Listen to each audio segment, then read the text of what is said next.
hukumnya bila mana ada orang Islam mengatakan selamat hari Natal kepada kaum Nasrani, kaum Kristen, yaitu ada dua pendapat, ada yang mengatakan tidak diperbolehkan, hukumnya haram, ada yang mengatakan boleh.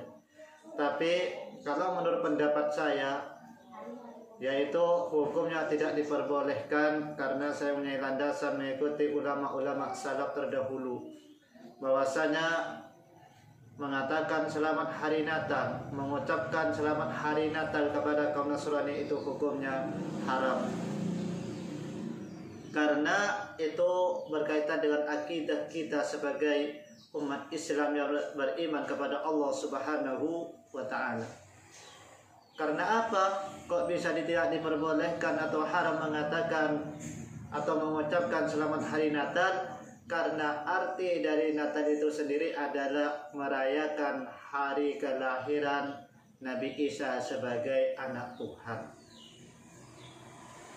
atau merayakan kelahirannya Yesus Kristus sebagai anak Tuhan.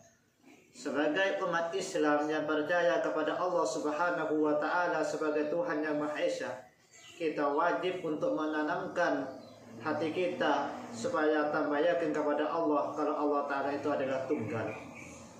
Apabila kita percaya kepada Nabi Isa sebagai anak Tuhan, maka kita termasuk orang yang murtad kepada Allah Subhanahu wa ta'ala.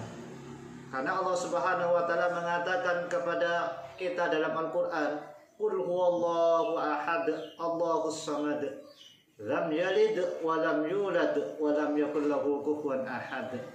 Allah Ta'ala itu satu, Allah Ta'ala itu Esa, Allah Ta'ala itu tidak punya anak dan tidak diberanakkan. Apabila kita percaya bahwasanya Allah Ta'ala itu punya anak, berarti kita termasuk orang yang murtad.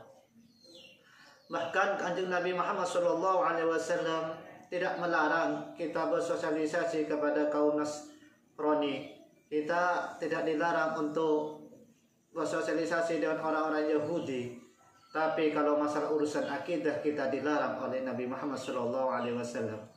Seperti kita berniaga, berdagang, kita dianjurkan oleh Nabi Muhammad SAW supaya kita bersilaturahmi dengan orang-orang Yahudi, orang-orang Nasrani ketika waktu Nabi Muhammad SAW hidup di Mekah atau hidup di Madinah. Karena Nabi itu hidupnya di luar lingkup dengan orang-orang Nasrani dan orang-orang kafir. Tapi dalam urusan akidah, Nabi Muhammad SAW memerintahkan kepada umatnya supaya tidak mengikuti akidah-akidahnya orang-orang Nasrani. Maka dari itu kita tanamkan supaya kita termasuk orang yang tauhidnya tambah kepada Allah, supaya tambah iman kepada Allah Subhanahu wa ta'ala. Maka dari itu kita harus punya konsep harus iman kepada Allah supaya kita termasuk orang yang selamat di dunia dan akhirat. Akhirul kalam. Assalamualaikum.